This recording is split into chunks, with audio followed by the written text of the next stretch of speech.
Hello everyone, welcome to our Egyptian online seminar group. First, keep your phones off. Then, if you have any questions, you can ask our speaker after his presentation.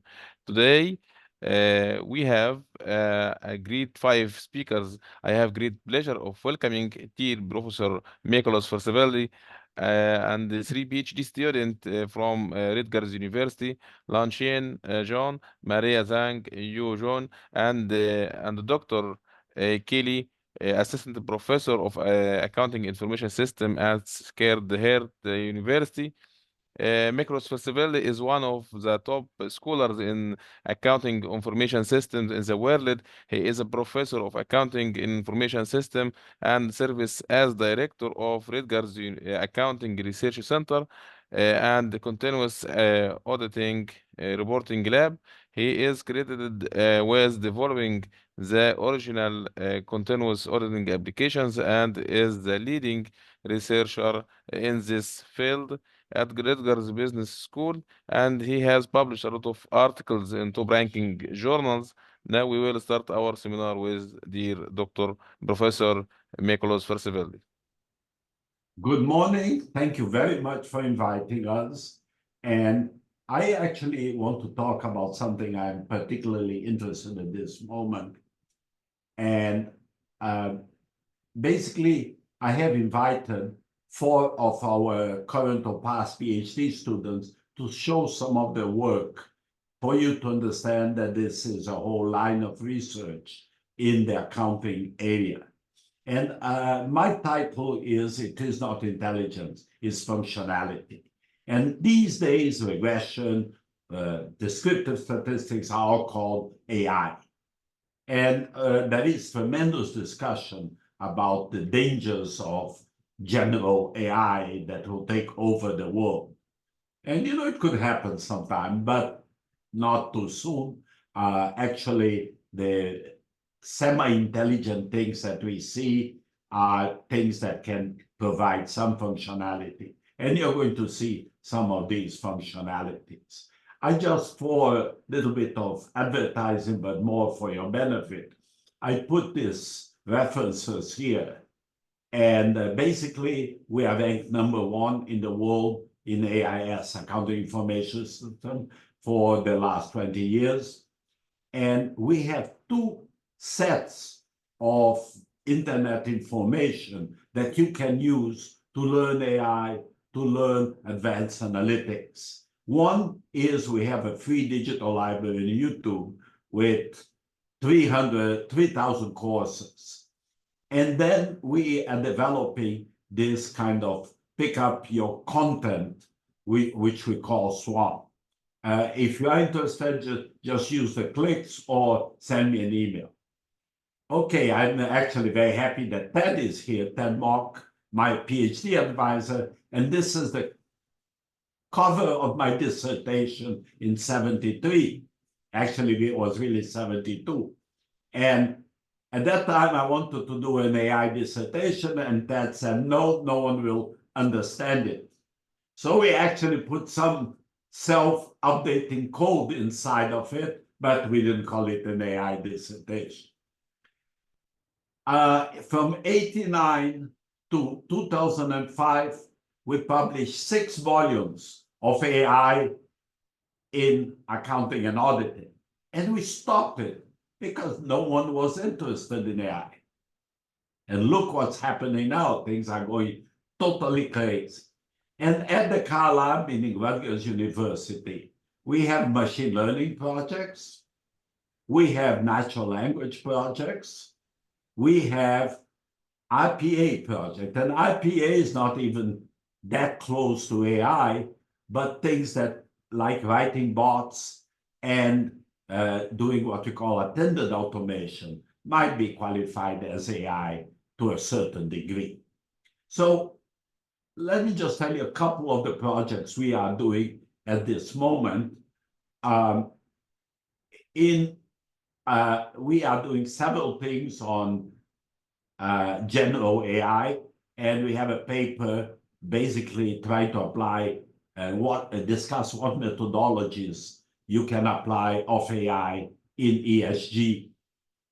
which is very interesting paper, isn't it? I think revised was submitted in some journal. And then you are going to hear several of the machine learning projects. And these machine learning projects, basically, just for your education, if you never heard of it, machine learning has basically two major branches and some other branches. One, whereby you develop models using large amount of data and outcomes. You relate the data to the outcomes. The other one, which is called unsupervised, you basically see commonalities of data doing things like outlier detection and et cetera, et cetera. And so we have projects on looking at going concern opinions, you will see that, looking at discontinuity in nonprofit organizations. We have several projects in outlier detection and even some advanced federated modeling type of things. Now, at this moment, there is an epidemic of ChatGPT research. And as my last slides, I'm going to show you, I think, the title of 10 of them or something like that. Everyone wants to touch ChatGPT. And what we're actually doing is updating some of our old projects using ChatGPT and inventing some new things using ChatGPT and incorporating some GPT technology into some things we already done.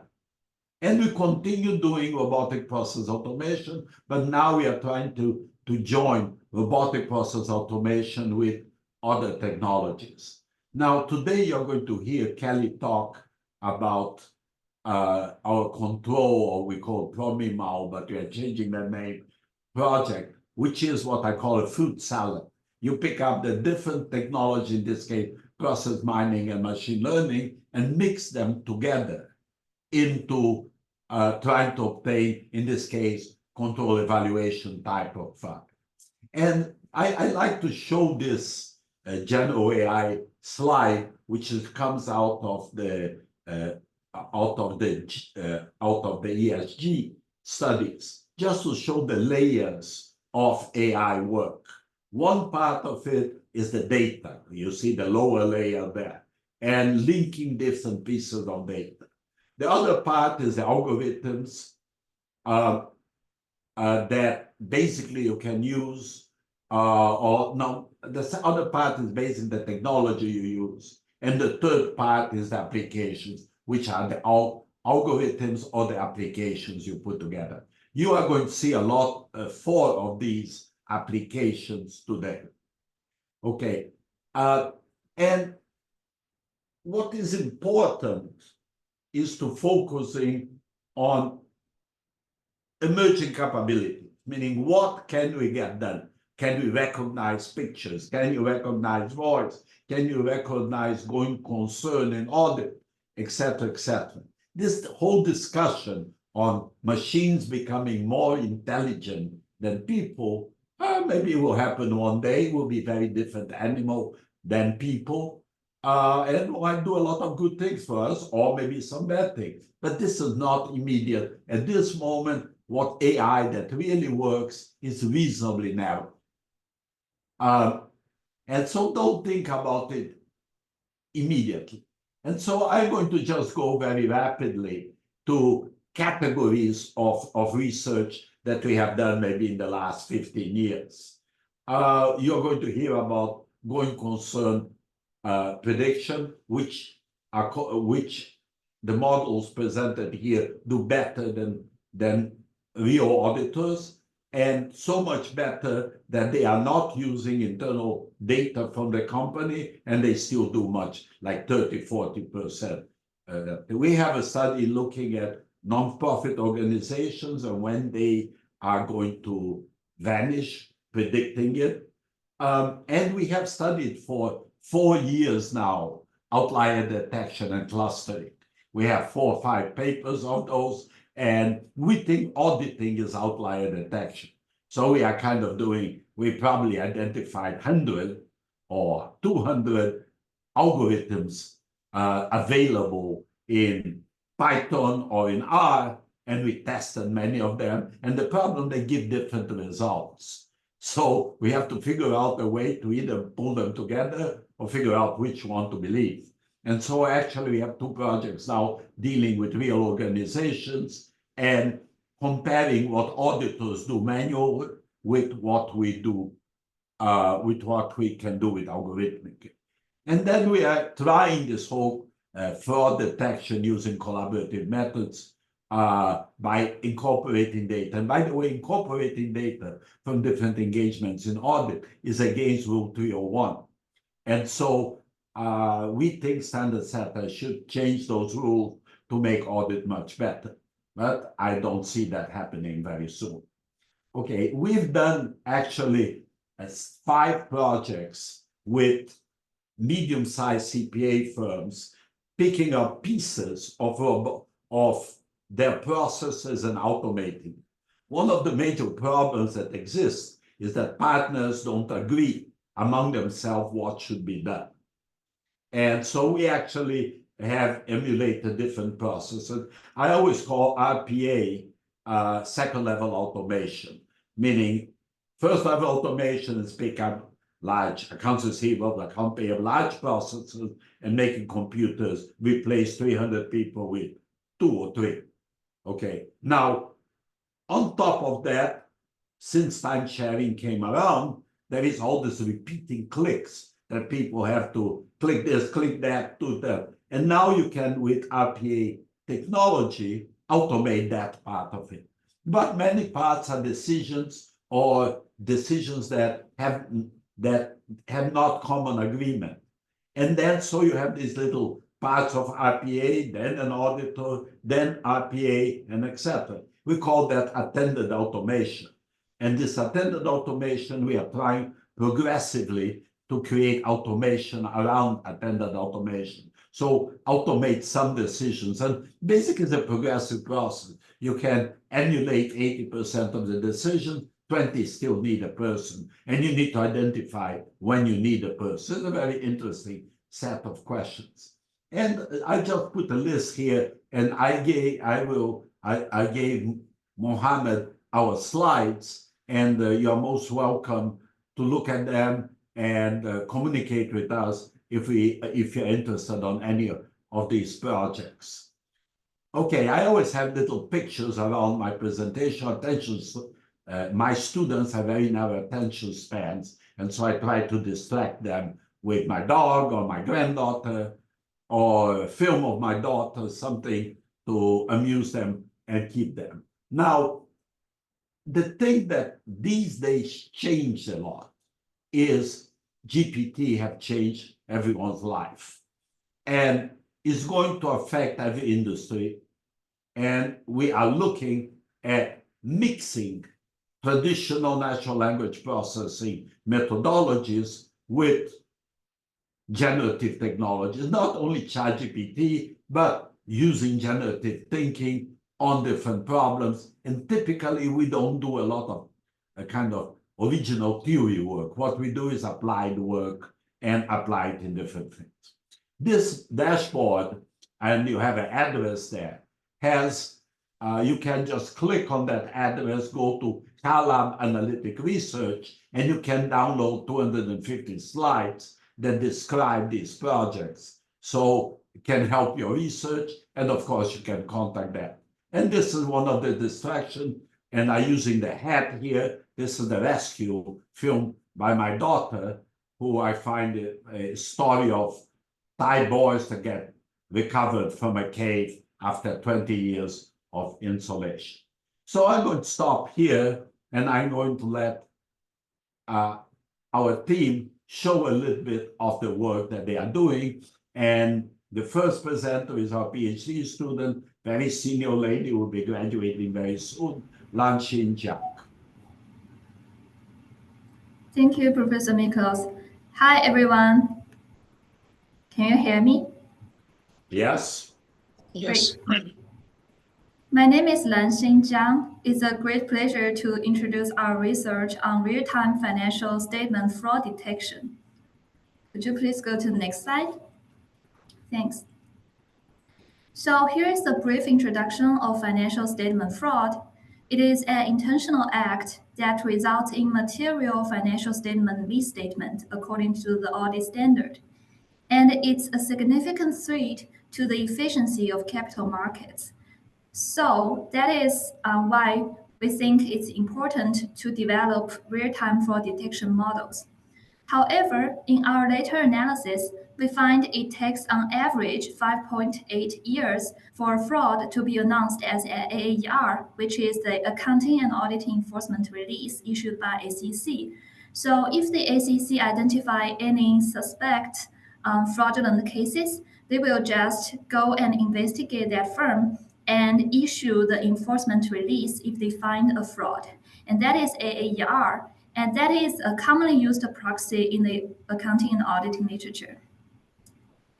So, however, we identify a gap in the literature in that the current fraud models are not designed for real-time detection. As one fraud detection paper published on a top journal by Bao et al., they admitted that just like other research, their fraud prediction models considered in this study may not be directly implemented by regulators or other monitors in real time, because some of the fraud observations in their training period may not be publicly known at the time of model construction. Next, please. So this slide is a visual illustration of the aforementioned issue.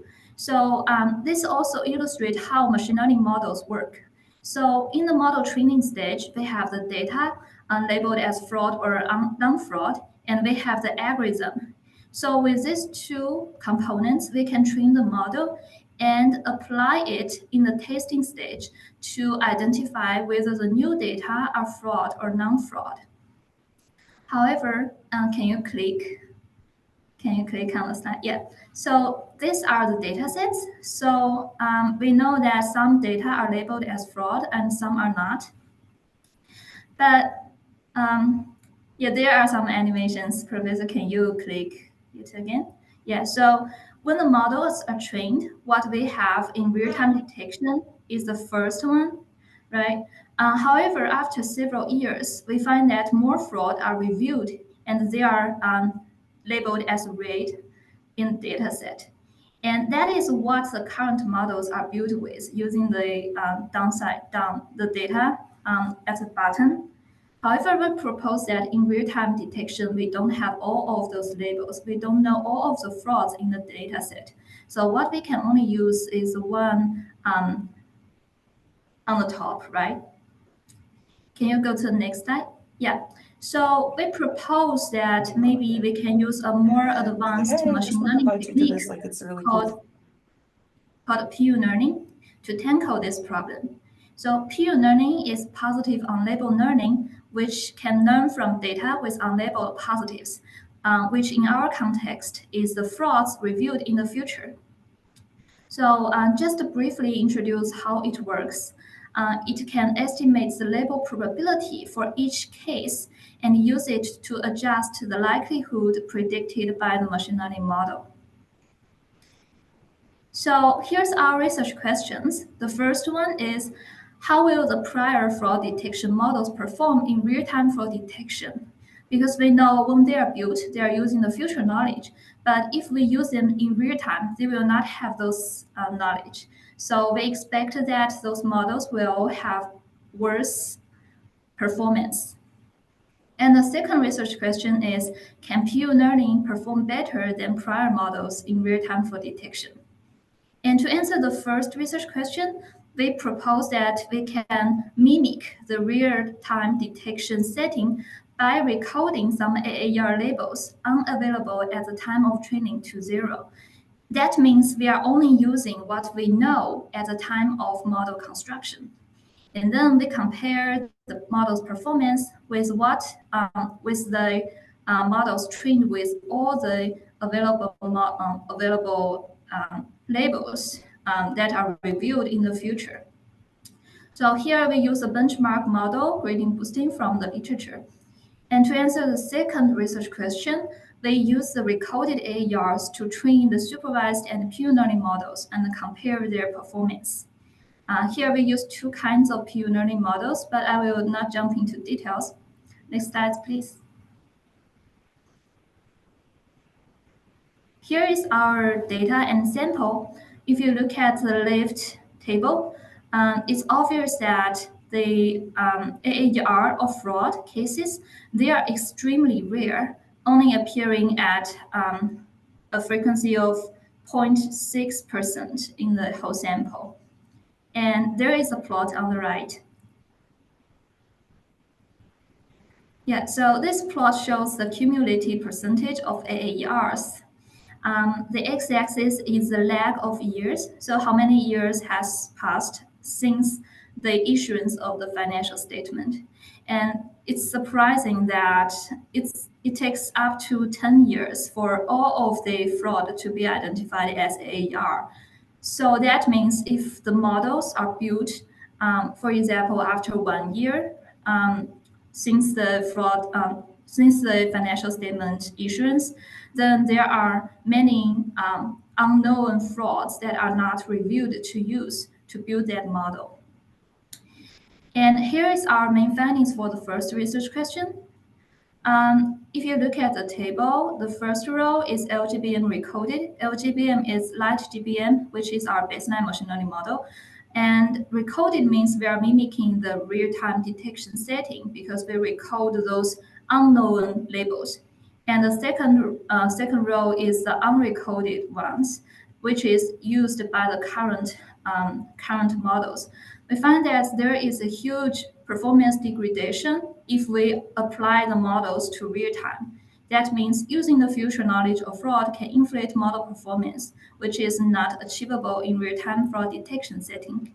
Next, please. And this is the results for the second research question.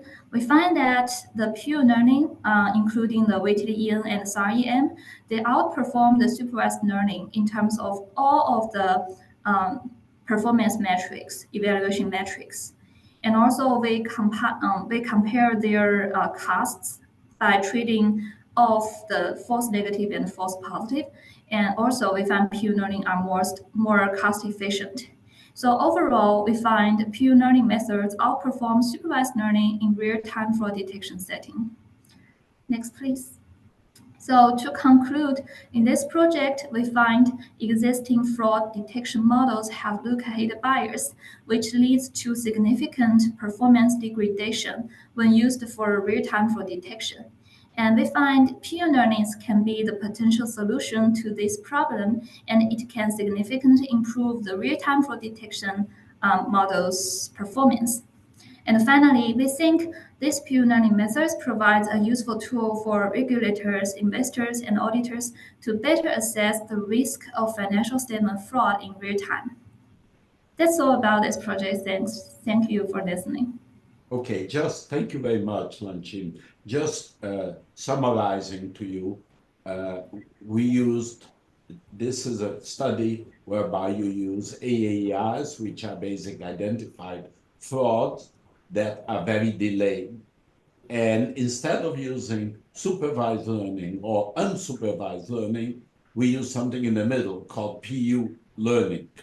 And by doing this type of approach, you actually got much better results. And there is plenty of work to be done around this area. Problem with fraud detection is that the false negatives, meaning frauds that were not detected, are very large. And PU tries to supplement that in some way. Is very important to look at. So now we have the pleasure to show you another study. And by the way, Lanqin and Yugu, who is the next presenter, are interning at the PCOB because the PCOB was very impressed with the quality of these studies. So now we have Yugu talking about going concern opinion. So hi everyone, good morning, I'm Yugu. And this is a joint work with Miklos and Abigail. So I'm going to show you another machine learning application in the auditing setting. So this is about going concern assessment. In this paper, we leverage the Nobel Prize winner Kahneman and his co-author's book, Noise, to evaluate the auditor's judgment error and going concern's prediction that in this book, they think every judgment error can be divided into noise and bias. And noise is the unwanted variability, and bias means when you make prediction that you tend to issue there's a pattern that you tend to issue one specific opinion. And the going concern opinion is that auditors need to issue it when there's a substantial doubt about the entity's ability to continue as a going concern. And from the past statistics, we found going concern opinions is not often accurate. You can see that less than 10% of the firms that receive going concern opinions default the next year, and less than half of the firms that default receive going concern opinions in the previous years. So we are thinking, can you go to next slide? We have the following research questions. That the first one is, what are the levels of noise and bias in going concerns errors? Which component is associated with audit quality? Then we're thinking, how could we improve them? Could machine learning can generate going concern assessment with lower error, noise, and bias compared to going concern opinions?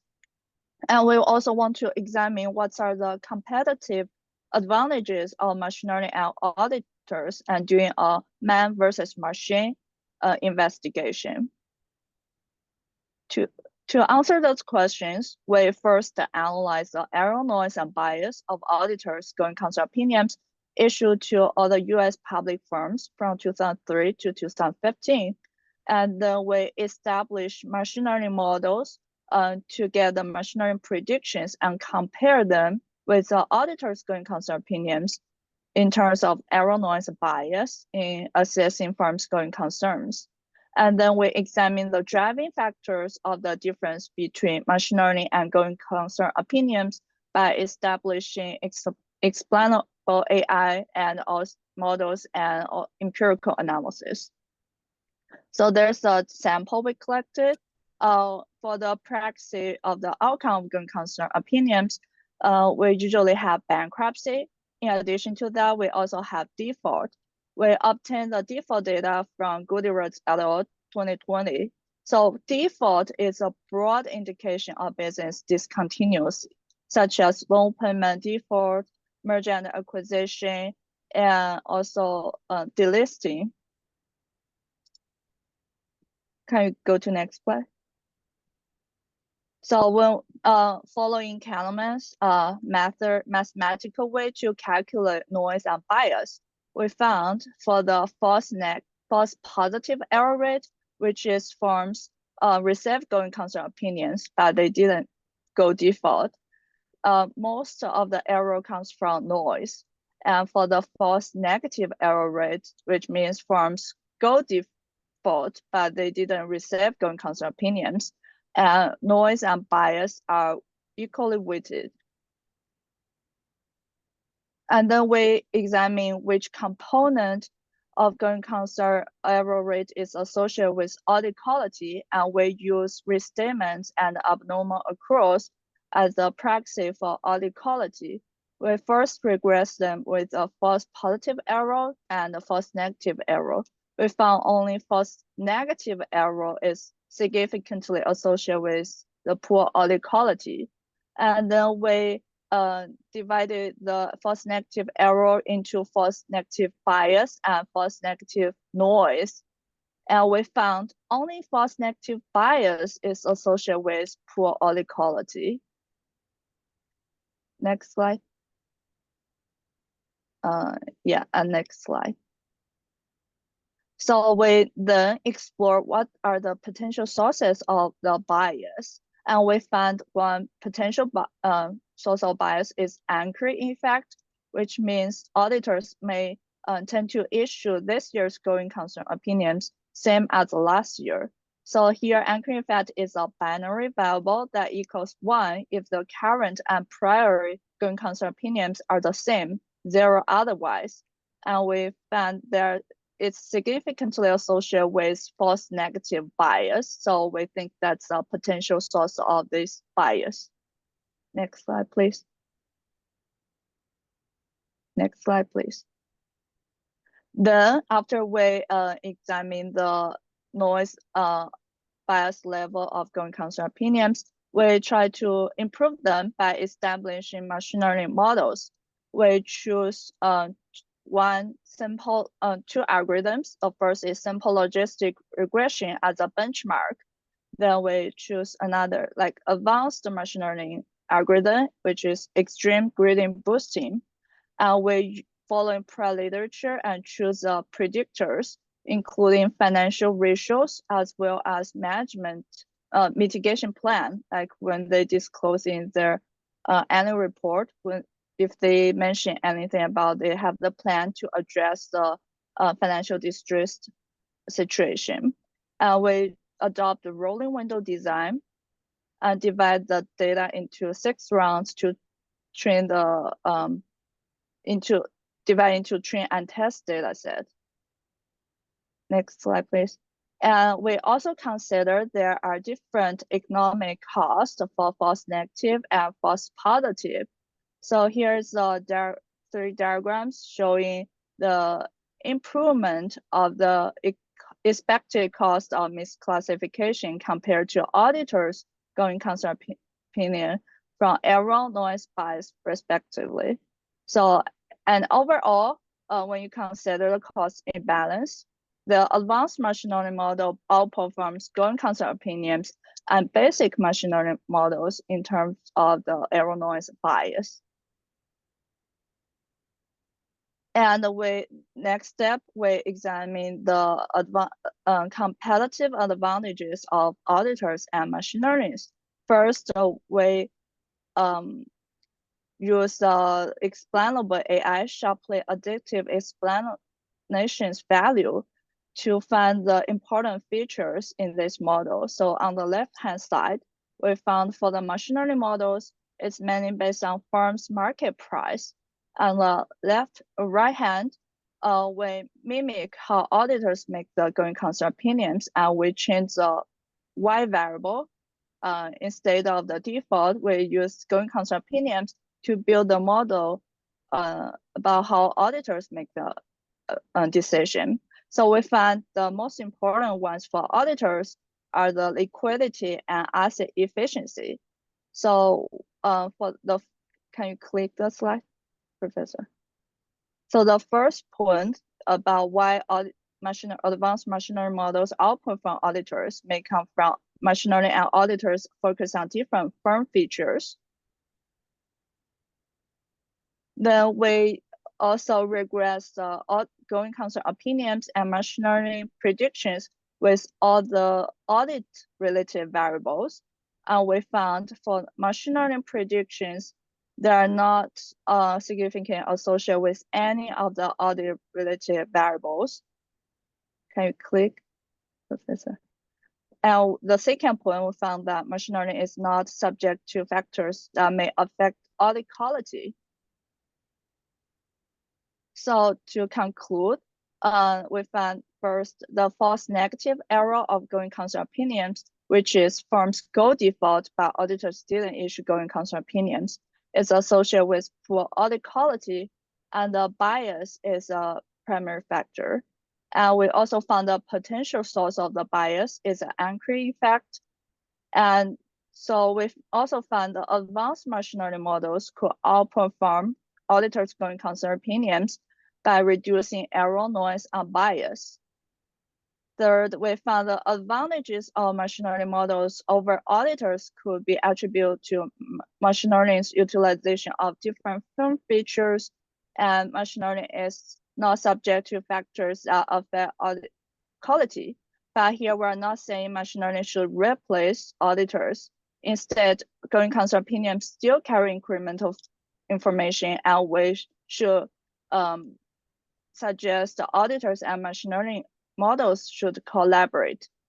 And that concludes my presentation. Thank you very much, Hugo. Let me just recap for a second. What basically Hugo said is that the quality of going concern opinion is very weak. Only 10% of the companies that get a going concern opinion go bankrupt, and 50% of the companies that went bankrupt didn't get a going concern opinion. And that's the kind of the two major outcomes of an audit is either a going concern or basically a clean or a non-clean opinion. And basically by using machine learning, she managed to improve the quality of that prediction by 30–40%, which is very interesting because she didn't even use internal information from the firm that auditors get, and she couldn't get. So this is very powerful type of results. I actually showed this to one of my friends who's partner in one major firm, and he said, "This is great. We can use this to help making my decision."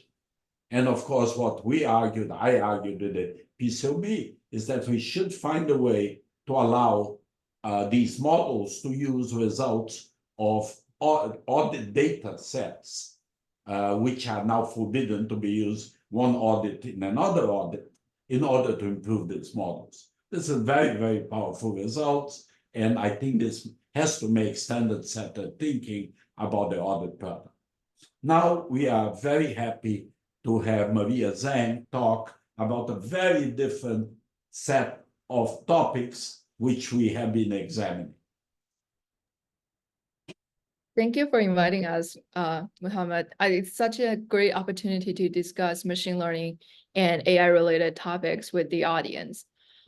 So previously, my other colleagues talked about machine learning applications. And for this project, which is a pretty recent project that we started working on, which is the blockchain audit, AI-assisted blockchain audit with simulation tests. So can you go to the first slide, please, Professor Miklos? Yes. The first slide. On next one. Okay, I think you may have different slides than I do. Do you mind if I share my screen? Go ahead. Okay. Can you stop sharing so I can start?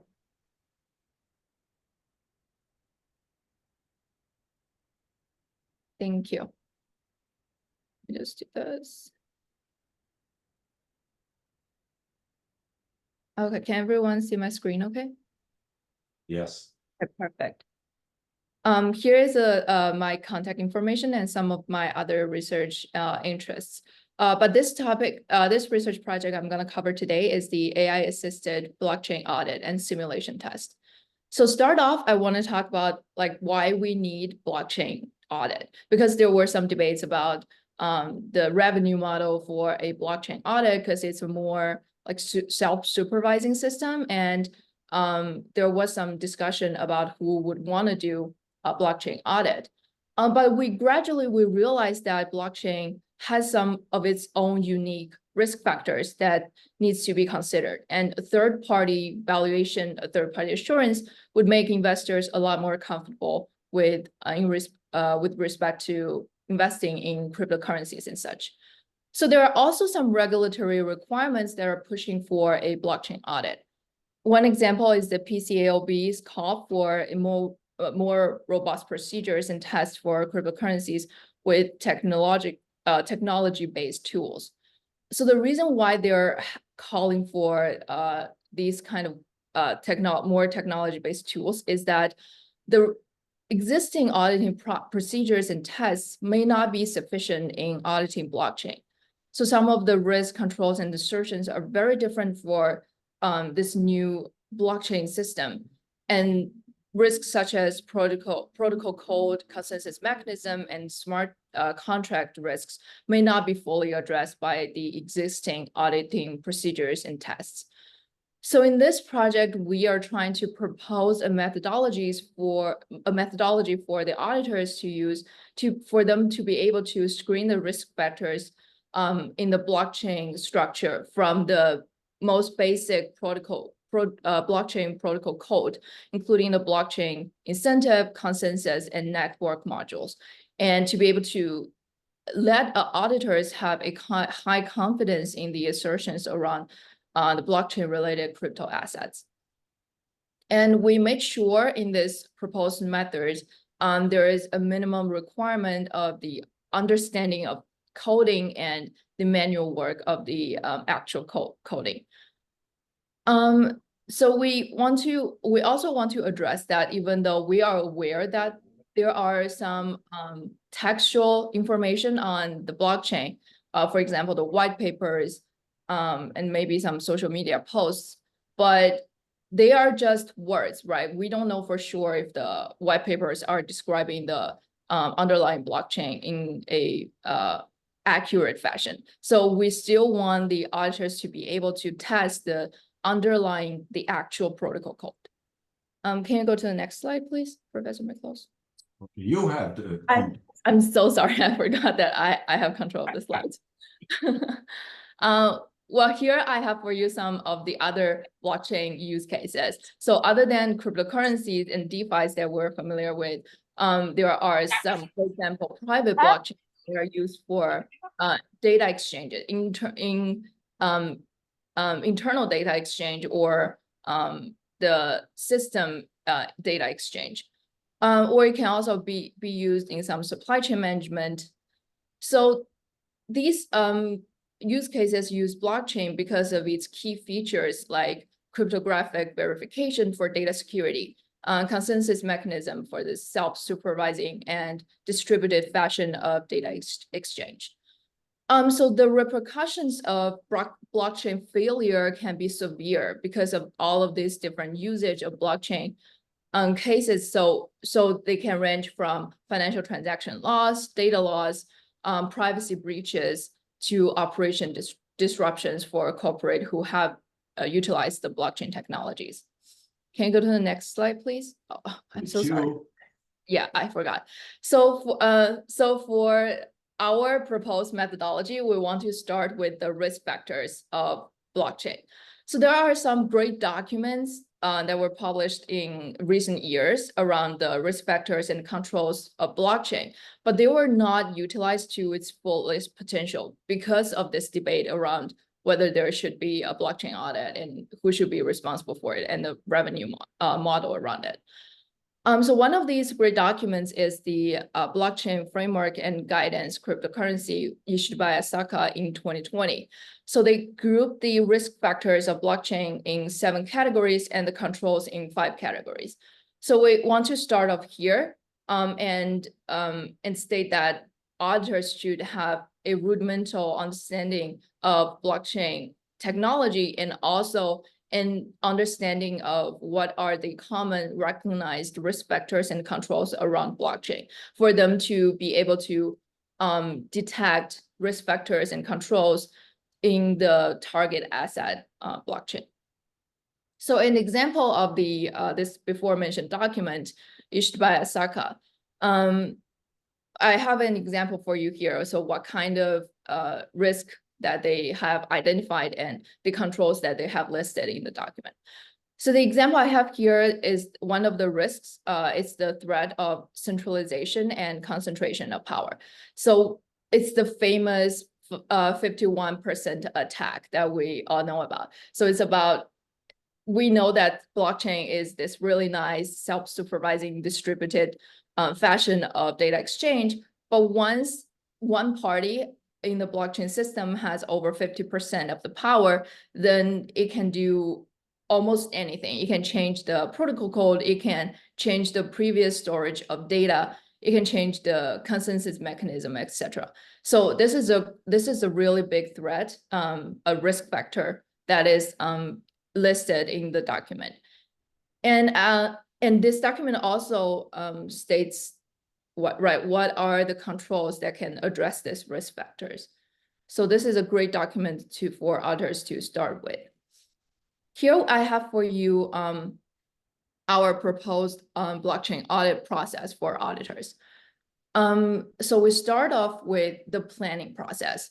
I already explained that before auditors go into the blockchain audit, they should have domain knowledge in blockchain. They should have an understanding of the technology. They should read all the textual disclosure on the target asset or target blockchain, including white papers, social media posts, etc., to have an understanding what type of asset they're dealing with.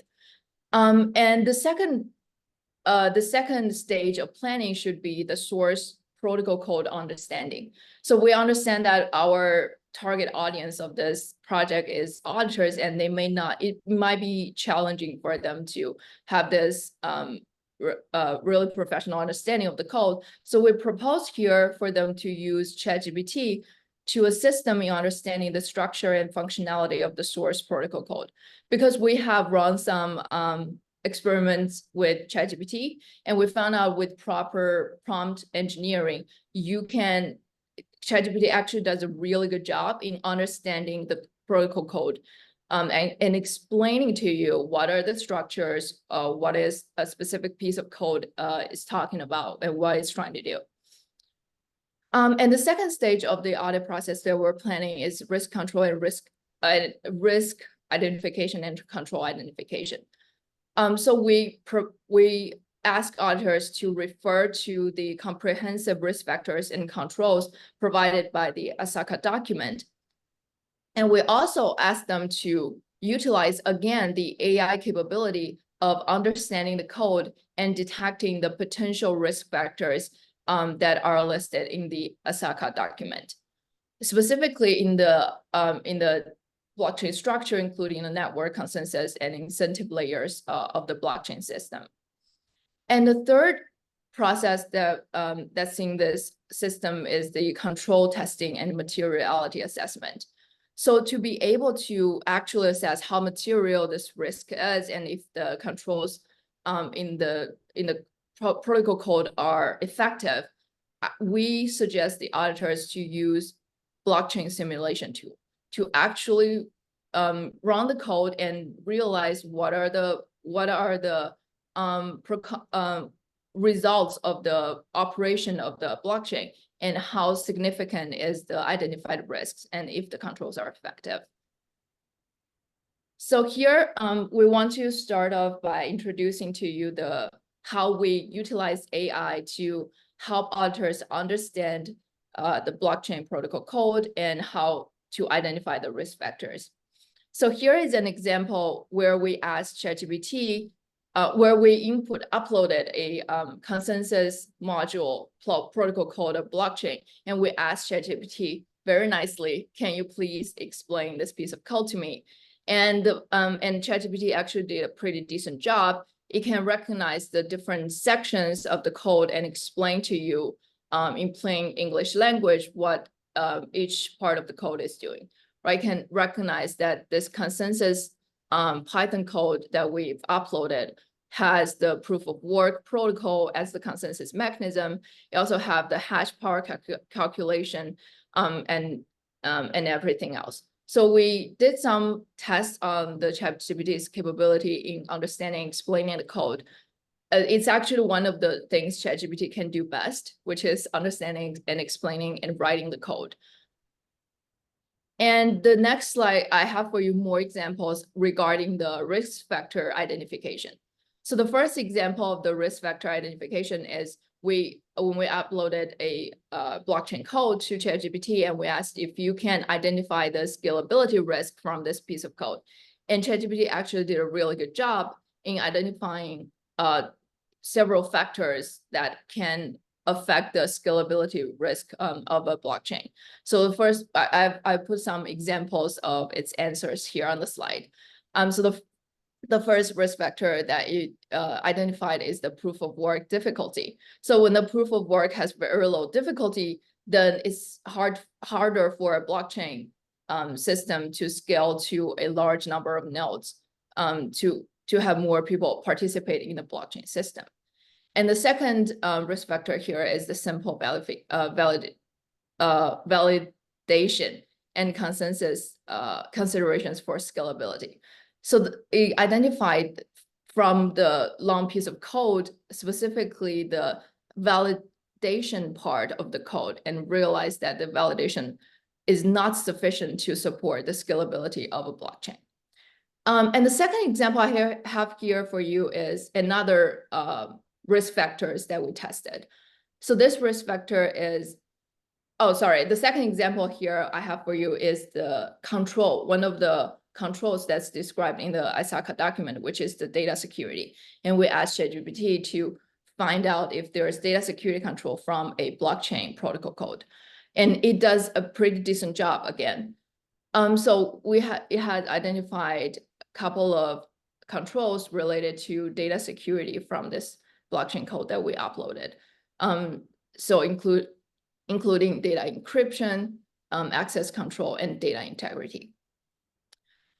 And lastly, I want to talk about how we can utilize blockchain simulation to help auditors assess the materiality of the identified risk factors and the effectiveness of the controls. So here we suggest auditors use this blockchain simulation tool called BlockSim, which is a extensible simulation tool, which is a Python-based extensive simulation tool for blockchain systems. So what's great about this tool is that it hide a lot of the specific technical details of a blockchain system and has for you some of the root models that you can play with and manipulate with, including the root model of Bitcoin, of Ethereum, and another data exchange protocol. So from these root models, you can manipulate through the configuration module and to be able to have a blockchain system that has the risk factors you just identified and the controls you just identified. And then we run the simulation, and this tool would produce the simulation results, including the stale rate, throughput, and some of the other key metrics of a blockchain operation. So then the auditors can realize, right, how is this risk, if this risk factor identified is material, and if a certain control is actually effective.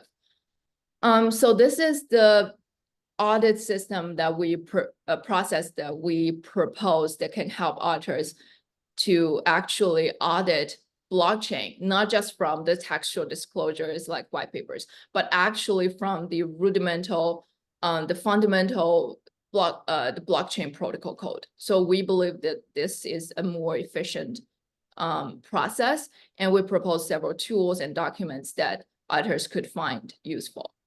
And in the future, we're thinking of running a more thorough test with a couple of other real life blockchain protocol code, and to see if this process actually works well. So thank you. This is the end of my presentation. Thank you, Maria.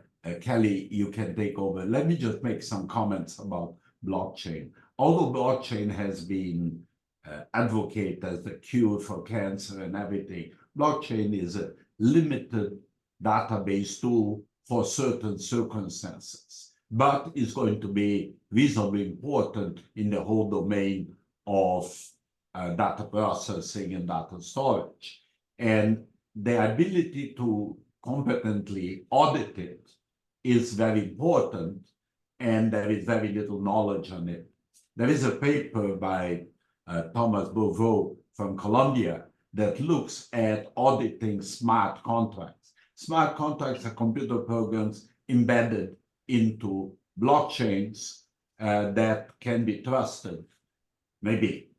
And actually, this paper shows that the whole industry emerged on doing that kind of thing, and it's a very different audit. So actually, there is a lot of thinking to be done in blockchain. Our first two presentations here talked about machine learning applications. Now Maria's talked about focusing on blockchain audits, and now Kelly will do what I call the fruit salad project, which is mixing methodologies to resolve problems that have not been resolved yet. Kelly, it's all yours. Thank you. Hello, everyone. My name is Kelly Duan. It's my pleasure to be here to present our study using process mining and machine learning to evaluate controls. As we know, internal control evaluation is an important task during audit testing. It can significantly impact the nature, timing, and the extent of the audit work. So the current audit procedure for internal control evaluation still rely heavily on manual testing. Auditors interview managements to identify the relevant controls and applying a sampling approach to determine the efficiency and the effectiveness of those controls. And this area urgently needs improvement as business operations are growing increasingly complex. Manual and sampling testing approaches simply cannot meet the needs. So this leads to a research opportunity for this study. So we conducted a full set of research evaluating a mixed set of different tools or methods, for example, process mining, deep learning, RPA, visual analytics, different statistical modeling, and this paper presents the results of this series of evaluations and assessments, which is using process mining and machine learning to examine the controls. So the proposed model adopts a practical-oriented approach and integrate process mining and machine learning into traditional internal control evaluation. So the model aims to improve the quality of internal control testing, provide auditors with more informative risk assessment, and increase the possibility of detecting any material misstatements during their substantive testing. So we implement the model using a real-world data. A company in Brazil provided their data for us. A series of control weaknesses and missing controls within this sample company are identified.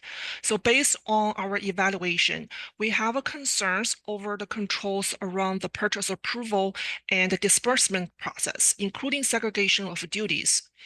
Some missing controls are also identified and communicated to the management. The result showing here is ultimately to help the company prevent future control failure, provide better corporate governance, and improve its operational efficiency and effectiveness. So the design of the model is showing on the slide. The model mainly has 4 different components.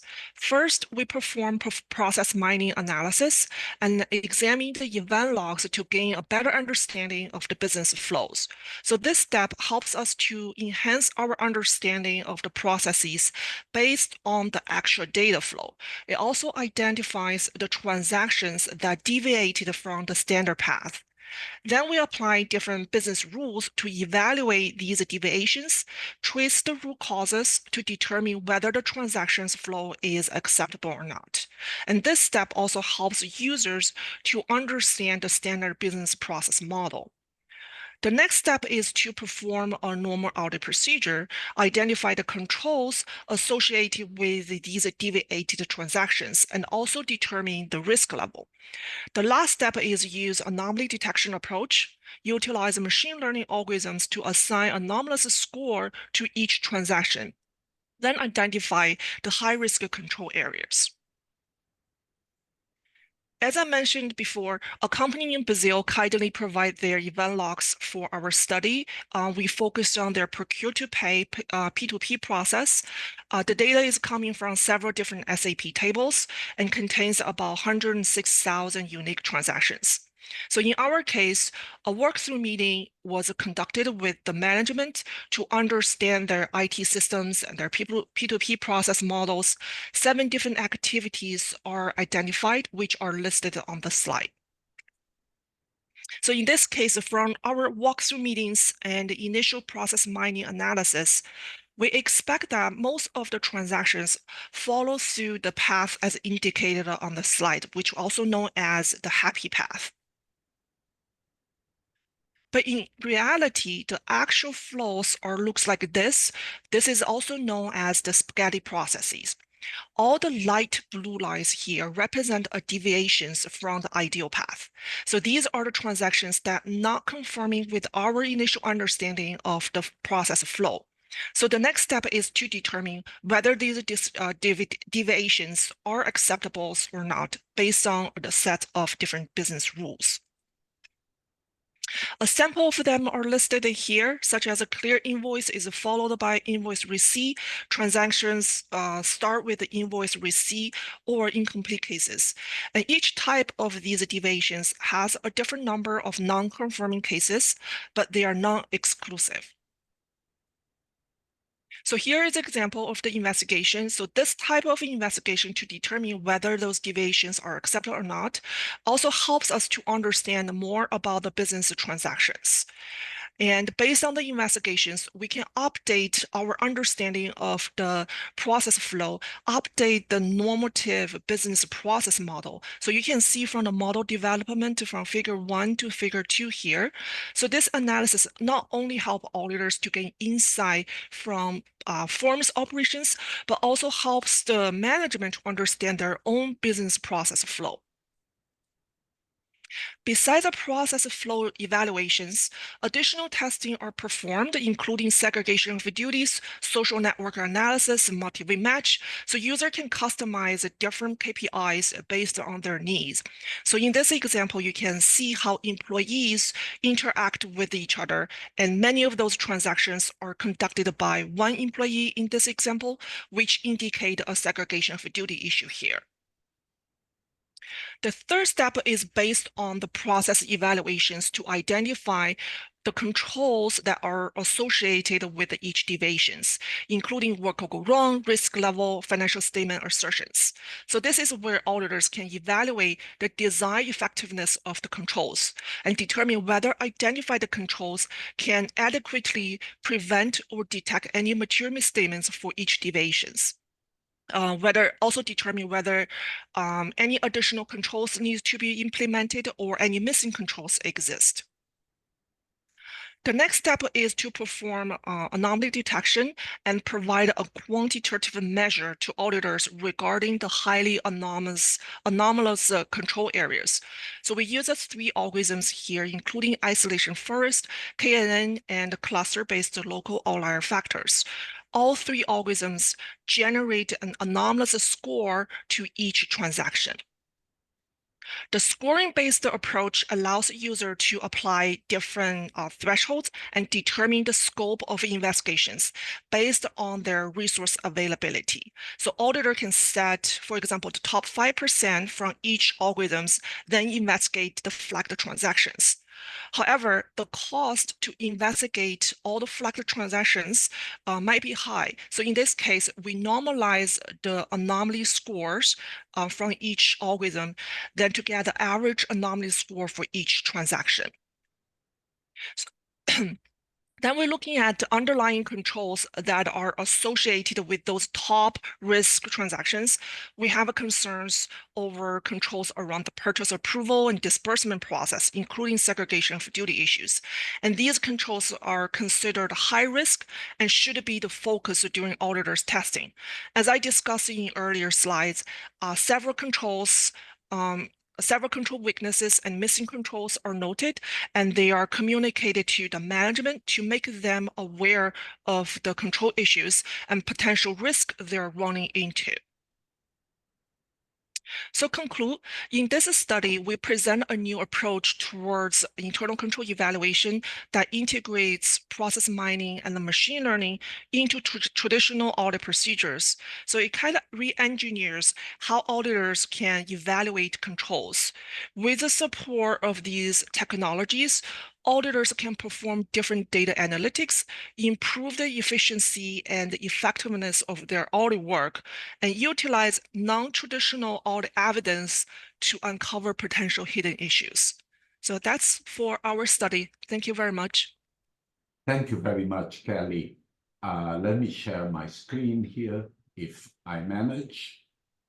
I think I manage. Can you see my screen? Yes. Okay. So first couple of comments about what Kelly just presented. This technology, process mining, is extremely rich technology for improving business, for improving processes, and has been in the last maybe 8-9 years explored extensively in computer science and in process engineering. its usage in audit has been limited, although we published a paper in 2017, Accounting Review, and since then, our group have published 4 or 5 papers on this area. And this is an area where really needs to be some investment and some thinking about it, because process mining can dramatically improve the quality of audits. And you can use tools like Celonis and some Disco, but it's not really about the tool, it's about the process. And what Kelly done here, joining process mining with evaluation technologies for controls, is very, very important, because there hasn't been a major line of thinking about improving control measurement and control evaluation. And so I think anyone that can start looking at controls, maybe there's a new paradigm to focus on controls. And what I particularly like about Kelly's study is that it's an applied study that has very clearly shown that this is a very valuable audit methodology. One more comment about this is in Holland, in Belgium, in Australia, I've seen several, Germany, I've seen several applications in internal audit and in external audit of process mining. I think what's holding things back is basically the standard setters not jumping on the wagon. Okay, to finish, I want to make basically 2 comments. My first comment, I'll come back to it, is about functionality, not intelligence. But the second comment is intelligence to a certain degree. The thing that has changed more dramatically in the last, I would say, since the issuance of ChatGPT, is the tremendous interest on computer systems that can create vernacular, that can talk. And what I usually say to my students is, I might remember 300 articles, maybe 500 if I'm very good. ChatGPT remembers thousands. And ChatGPT can do all kinds of vernacular interactions. And this is really what the big change that generative technology is creating. Generative technology created something that computers can dialogue and can understand dialogue instead of the rigidity. I actually just heard a recording from a conversation between IBM and OpenAI, Sam Altman, etc., in Davos. And he was asked, Sam Altman, what was the next big thing? And he says, basically, he thinks that coding, meaning programming by ChatGPT, is going to be highly improved in version 5.0, which is very, very interesting, because I was expecting some kind of more insightful semantic understanding, and he says programming.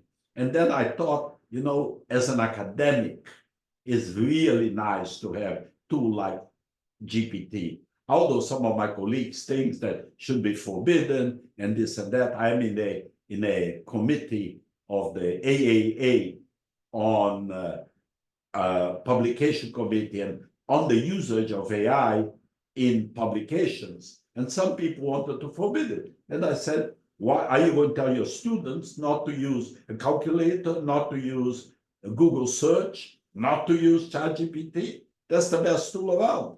You have to use it. So finally, we compromise. It's okay to do it.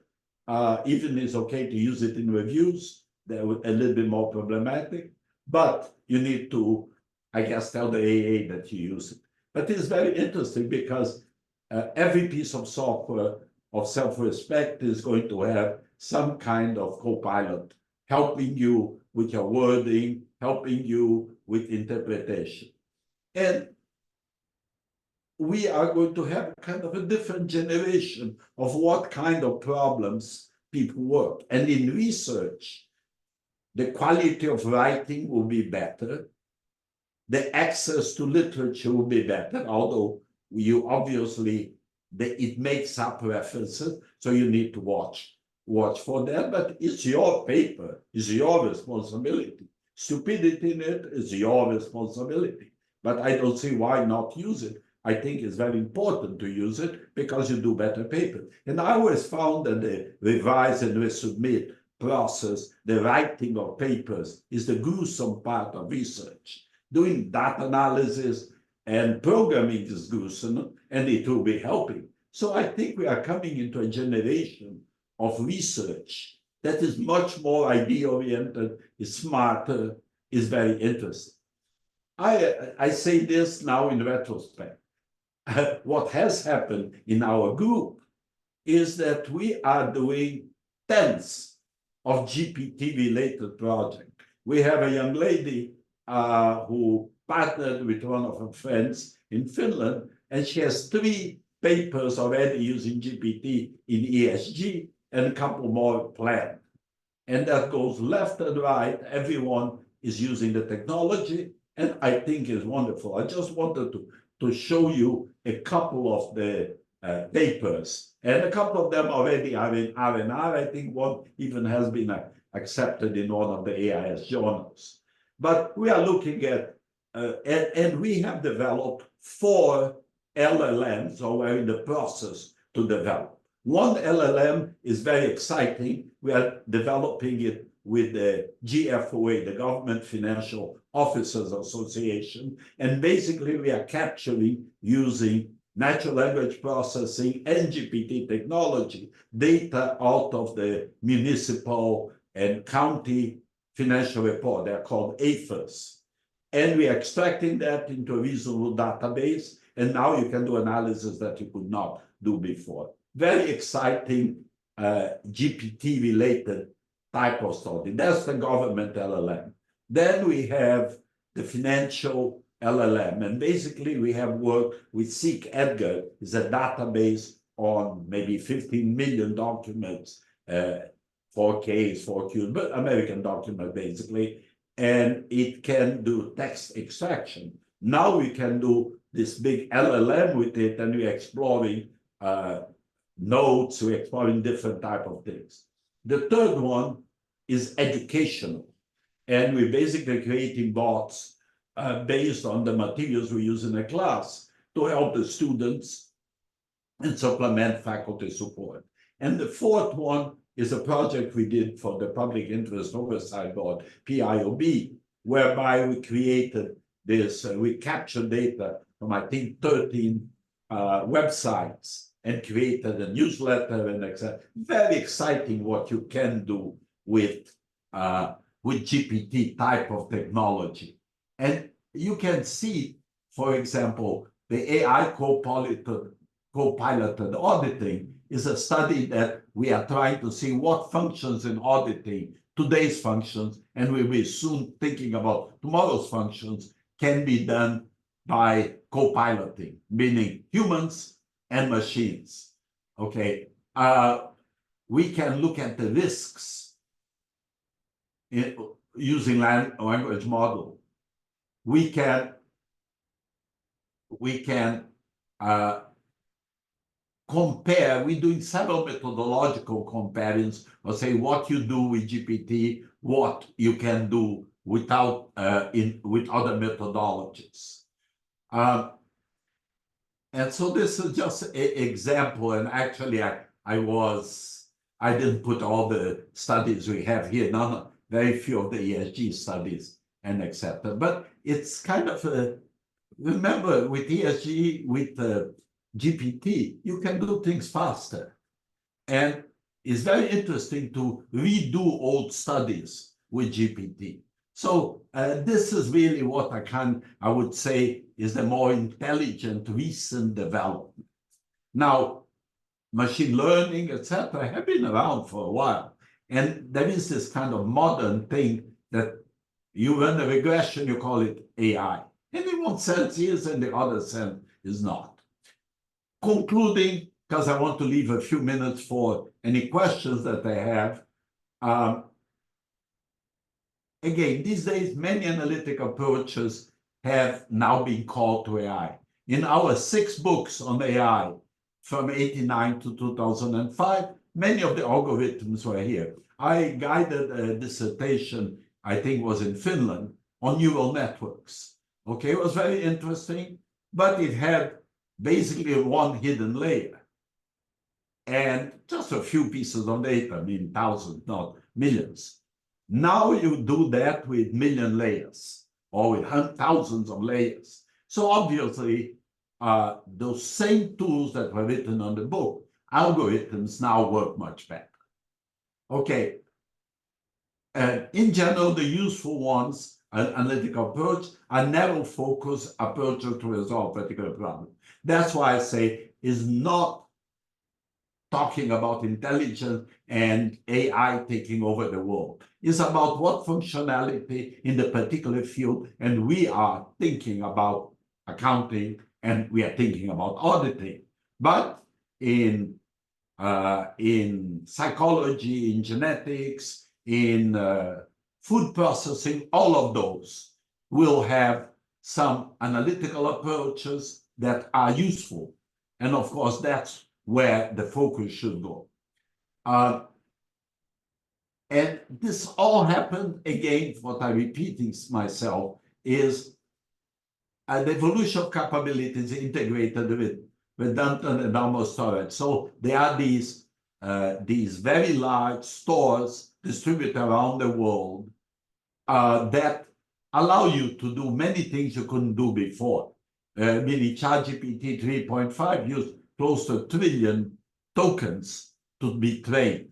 So this is the kind of things that you can use that didn't exist before. And computational powers exploded exponentially. And finally, GPT is basically an interface type of technology and a data retrieval type of technology.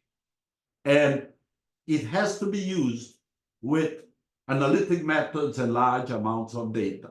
One couple of comments is what I call it the moat memo. The moat memo was a memo leaked out of Microsoft. And by the way, generative technology basically came out of Google. And they had kind of experimental things, but they got burned with some of the things that they issued early. And so they were being very, very cautious about putting that technology out because they're afraid about nonsense that it would say, or racial bias or things that they would be criticized. OpenAI didn't have any product really out, so they didn't have a very large risk. And of course, look what happened. They were the fastest growing application ever, and it's being used all over, and the company is being valued at whatever, $70 to $80 billion. So obviously it was very, very successful for them. And what that created is a tremendous pressure on the other companies to interface with generative technology. And that's kind of just think that's going to change the way you do things for sure. But again, think about functionality. Don't worry at this moment too much about general intelligence, the danger. Now, people ask me, if you say that, aren't you afraid of anything? I said, yes, I'm afraid. I'm afraid of autonomous weapons. And why am I am afraid of autonomous weapons? Because I know that AI is very, very powerful, but makes a lot of mistakes too. And you always worry that AI-based weapons will make mistakes. You also worry about, even if they don't make mistakes, what they do. So that's the kind of thing to worry. So what I said, to think of functionality, not generate intelligence for now. Maybe in the future, there is reason to worry. And to conclude with a little bit of levity, this is the film that my daughter got an Oscar for, is Alex Honnold climbing El Capitan without ropes. This is my granddaughter celebrating the Oscar. And this is me having to take her brother to the bathroom and nearly missing the whole thing. So sorry about the levity, but I thought the presentation was a bit heavy. So I'm going to stop here, Mohammed, and if you have any questions, we are here to answer. Thank you very much, dear Professor Miklos Vasarhelyi. Thank you, Maria and Hugo and Kelly and Lanchan. Thank you very much for excellent presentation. And now, if you want to have any questions, you can open your mic and ask your question.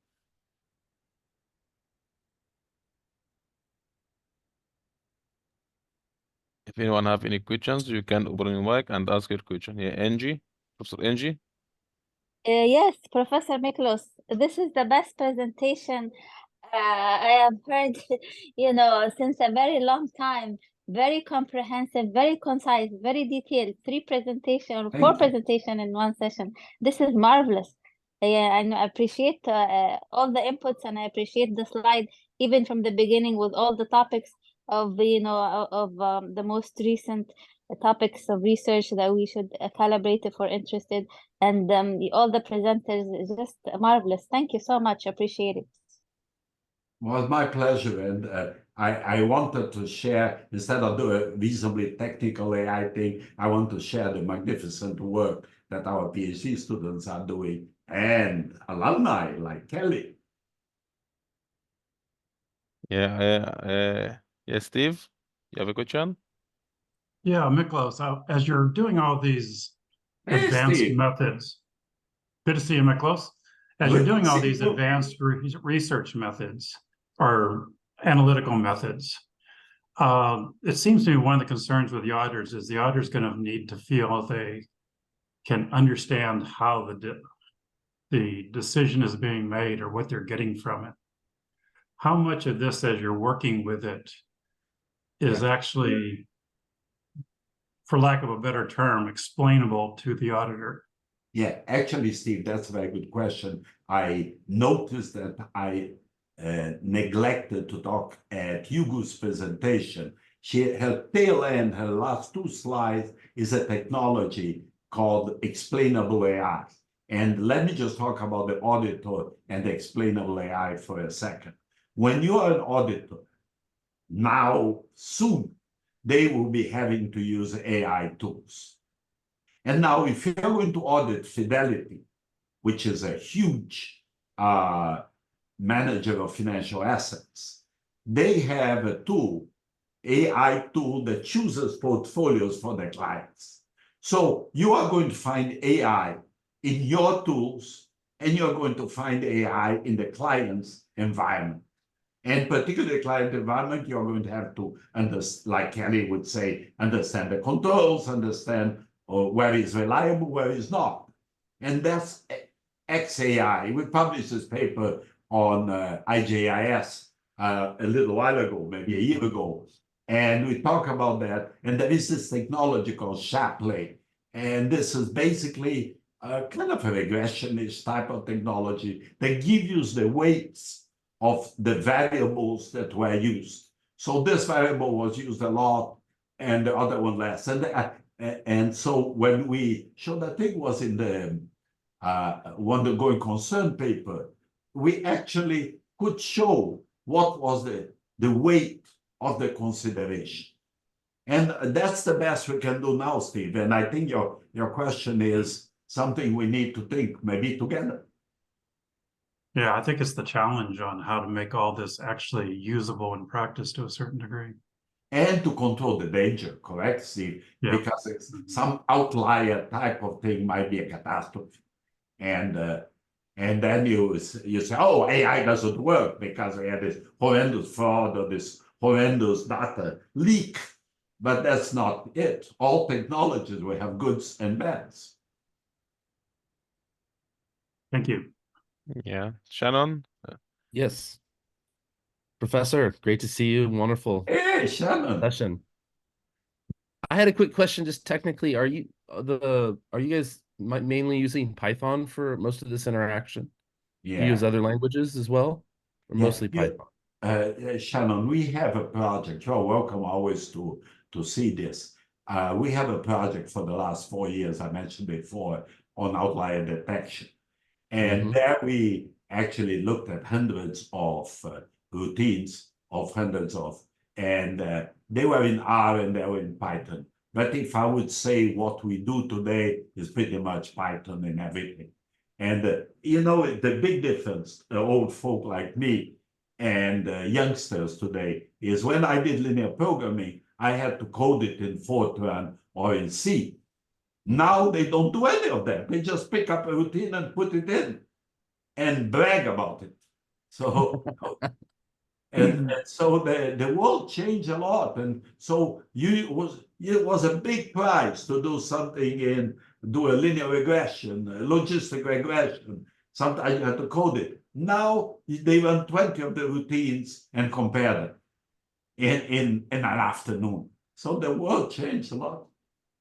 Yes. Yeah. Well, I co-founded a company in last quarter called Code Valet, and it's a pure Python AI software engineer. And so I think your team might find it interesting. We'll have an MVP ready in 2 months where they can generate accurate executable code that'll test, debug it, and deploy it for you. Shannon, we would love to have a call with you and have a look at it. Wonderful. So good to see you. Good to see you. You have a new beard here. Thank you. Yeah. Shannon, you were my student maybe 20 years ago? 30. 30, okay. Something like that. Yeah. 94. Oh my goodness. Oh yes, that's what the year I was in France. Yeah. It was good times. Good time, yes. I felt like it was when I woke up this morning at 6 a.m. to make this call. I felt like it was just like I was back at Theseus and you were going to be there before me, even though we both finished drinking at the same time. That was good times. I miss those. Yeah, that was fun. I see Samir there. I haven't seen him for a long time. Hello, Miklos. How are you doing? Good to see you, Samir. And how is the family? I see the grandchildren now are getting older. Yeah, the one on the screen now is, we call her Maymay. Her name is Marina. And she's now 10. She was 7 when they win the Oscar. And she's number 1. We have 4. Great. I have a general question relating to the impact of all these technologies on the information quality. The objective of all the research you're doing and your students to improve the reliability of reported data, audited financial statements.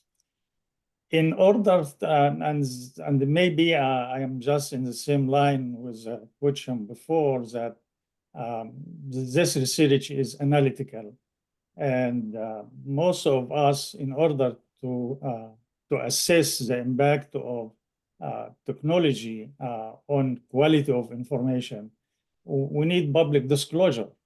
The use of IT and artificial intelligence by both the clients and the audit companies, I mean, this is private information. And I wish that we can have some requirements for firms to disclose the level of technology used, and in the same time, audit firms also should report about that. I have a couple of my students also are trying to submitting proposals in terms of the impact of technology on the quality of reported information, but it's an empirical question, and most of the to answer that question, we need data, and most of it is private. That's private information. Whether even big accounting firms, what type of technology they use in the audit process, starting from planning the audit to rendering the opinion. there is lack of that. The only thing I ask my students just to do some surveys. And also we know that surveys require some additional precautions in interpreting the results. I'm not sure, is there any mandatory disclosure in this regard? No, Samir, it's a very relevant question. In many of our studies, we spend a lot of time preparing data, even when now much more data is available. And the standard setters are terribly behind thinking about these things. And if you look at, for example, the R-squared of relating financial statements to values of companies, the measurement methods are very, very weak. And every year they are getting more obsolete. The digital value of a company is very, very different. And the standard setter needs to change the disclosure rules, etc. One thing we noticed is that Europeans are a little bit more courageous on looking at the technology and trying to rein it in or control it. The US is now depending on court resolutions and sentence to rein in certain behaviors that should be forbidden by standard. And so information quality and disclosure need to be totally rethink. Right. Yeah, yeah. I thought you have something that you can I can use. I can direct my student for it. Yeah, we haven't. This is not kind of things we have done at this moment. We do a lot of, and I think pretty much every project of ours is applied and is with data, and regulations, etc. Is difficult. Lanchin and Yugu in this call are interning at the PCOB. And the PCOB has a new chief economist who wrote a book about machine learning. Right. And so I think from the last year and a half, we see the PCOB much more interested on the issues of data quality and issues of what should be allowed to do. I'm going to just share one thing with you. I talked very recently with a partner of one of the big four. And basically his expression is what I heard so many times, is we have all these tools in the consulting side, we know how to use them, but we really can't use them because the inspections expect something very, very traditional. And they really hit you hard if you are doing something innovative. Now we had an experiment we ran for the last 2 years, what we call experimentation project in Australia with their standard setters aboard. And we ran basically analytics in 2 audits and compared with the traditional. And we are going to soon make a presentation to them and try to advocate with the PCOB about an experimentation project. Last time I suggested they poo-pooed it, but maybe the world will change. Yeah, and also the cost-benefit analysis of inbounding the IT into the audit process. It's supposed to be to investigate the cost-benefit analysis for the client. Is there a reduction or increase in the audit fee and audit hours and all that performance measurements for both the accounting firm and the client? This is another dimension that need also to be explored. Yeah, I think we need to change dramatically the standard setter, change dramatically what's get measured, meaning accounting, and change dramatically how that gets validated. And with the expansion of audit into ESG and cybersecurity, which most likely ESG will happen, cybersecurity likely will happen. New tools will have to come in, and maybe there is hope there. Yeah, when Mohammed sent the invitation for your presentation, I thought you will be in person in Egypt. How many years since you were there? Oh, was when I had a dissertation. Yeah, I Mudassir, chaired 40 years ago. Mr. Mudassir, if you remember. Yeah. Yeah. He retired as the vice president of Modata, yes. Tanta Modata, University. Yeah. Okay, nice seeing you. Although we Nice live in seeing this, you, we live in the same state, and we just cross the river. I love to one day come and present, or you come over. Yeah, I think I have a paper. I'm going to send it to your seminar coordinator. Yeah. Okay. Thank you. Thank you again.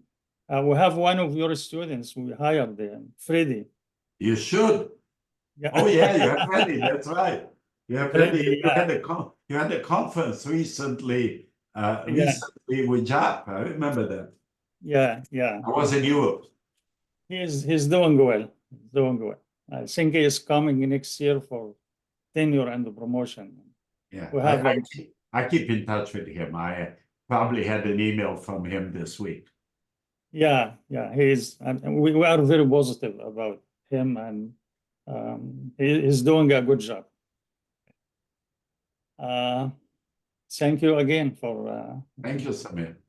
Take care. Yeah. Are there another questions? Dr. Hanan?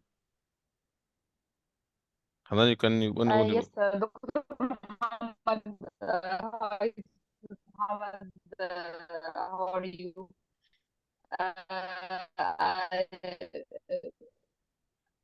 First, I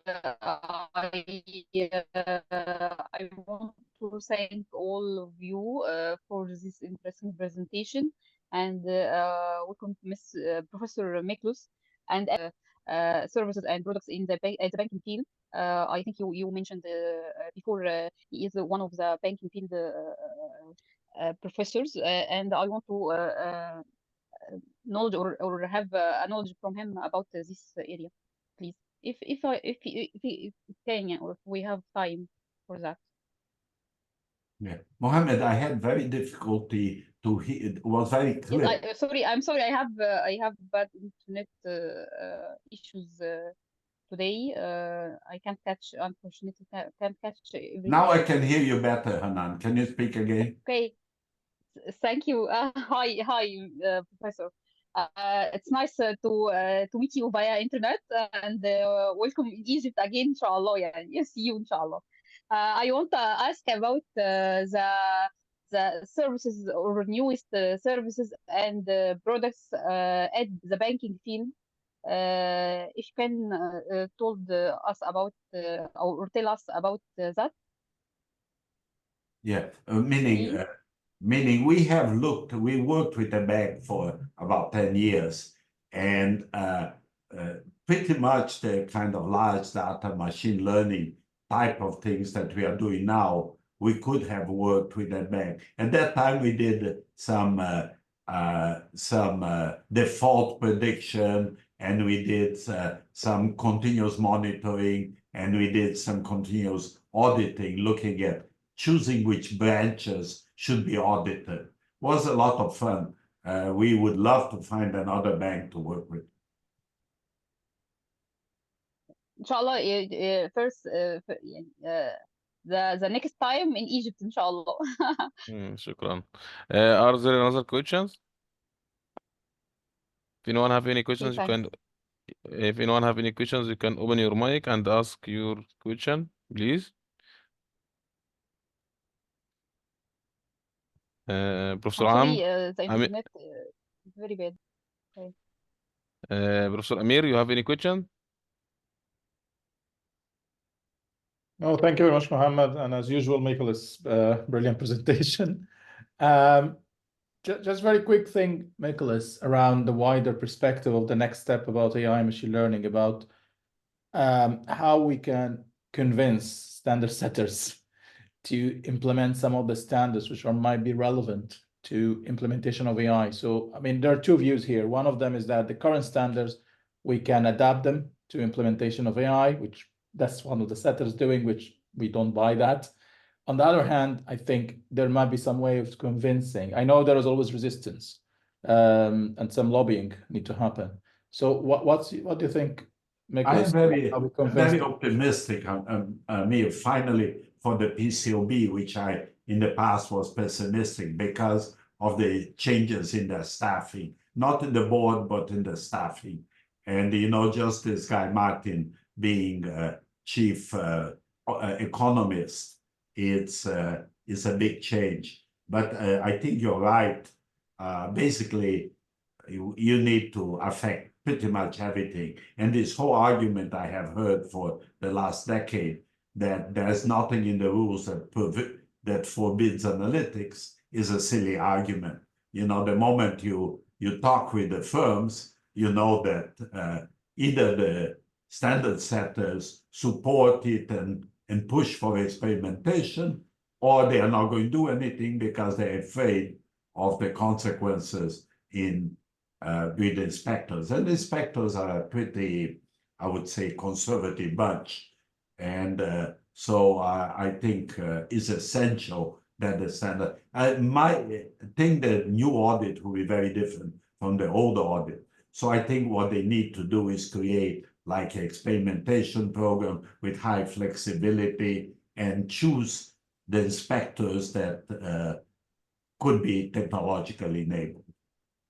No, absolutely agree, Miklos. And I think there's still interesting resistance, not just coming from standard setters, but coming as well from some of the big audit firms because of job security. You know, the PMM, I think, we'll get the paper soon to be published about resistance in audit firms to implement technology because of job security, problems with data accessibility, upskilling requirements, training investments. So there are laws of other things, not just the standard setters, but around the whole profession. And there is a knockback about implementing it on a wider scale. So, yeah. And Amir, there is one rule, Rule 301 in the US, that basically tells you are not allowed to do data from one engagement in another. You can use your personal experience. Okay. And they could just change that rule, saying you can use machine learning experience. Yep. And then you can do homomorphic encryption if you're worried about the data leaking, but that would make a huge change. And, you know, I heard this from partners of Big Four saying the same thing. We are handcuffed. Maybe it's an excuse, but I don't think so. Yeah, I mean, I'm hoping, the UK is trying to do some stuff on the FRC side. As he knows, Jason now has been promoted from being Director of Digitalization to move to standard. So we'll see what they're going to have, what's going to do. So we'll put pressure on him. But we're seeing some potential, but of course there is some knockback from our lobbying against it. So we'll see how things go. And the FRC has, you know, as I said earlier, Europe it has been a little bit better at affecting things than the US. Yeah, absolutely. Thank you. Thank you, Amir. There is another questions. If you want to have any questions, you can open your mic and ask your question. If anyone have any questions or any comment, you can open your mic and ask your question.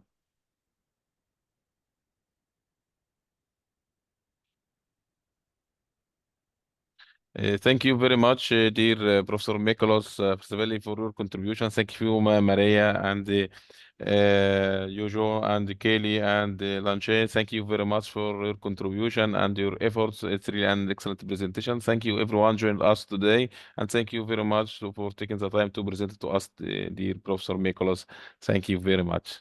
Thank you very much for inviting us, and I was so happy to see my old friends.